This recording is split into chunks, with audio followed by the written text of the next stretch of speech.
Hey, Math 250 or MTH 250. I wanted to just create a quick little video to kind of remind you, or really just show you, when you're taking a test, like what's the method going to look like.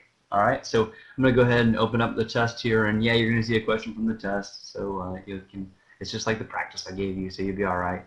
All right, so here's a couple things. You got 120 minutes. That's 2 hours. You only have one attempt. Okay, this is just because it's me logged in as a student. So you'll have one attempt at this 120 minutes. This is open note, so as long as your notes are organized, you're welcome to look back to your notes, and go through. TU does have an honor code, and obviously, there are ways around. Some of you are going to be clever enough to be like, well, I can open the second tab and I can go, type in the question someplace else, and it'll tell me the answer. And that's not the intent of this class.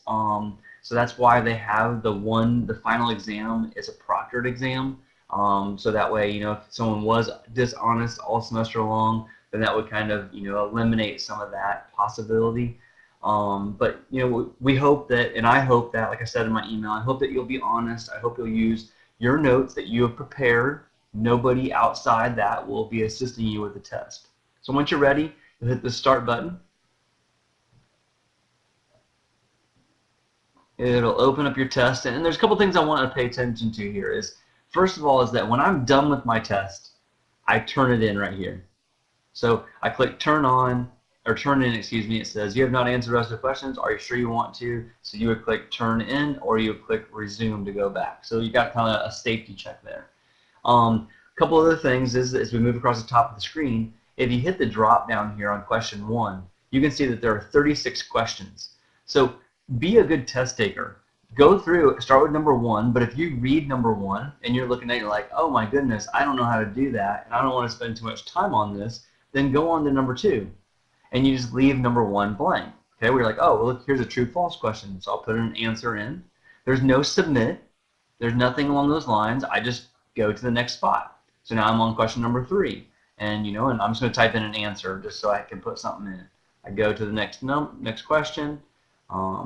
I read the question, I put in my answer, I go to the next question. So now I'm like, okay, I got several done, or I got them all done. I'm like, okay, I know I had a few that I didn't answer. So I can come back to this drop down, and I can see that I answered 2, 3, 4, but I haven't answered number 1 yet. So I can click on that. It'll take me right back to number 1, and that's a great strategy to be a good test taker and to use your time wisely. So answer all the questions that you can first, and then come back and answer the ones that you had troubles on to start with.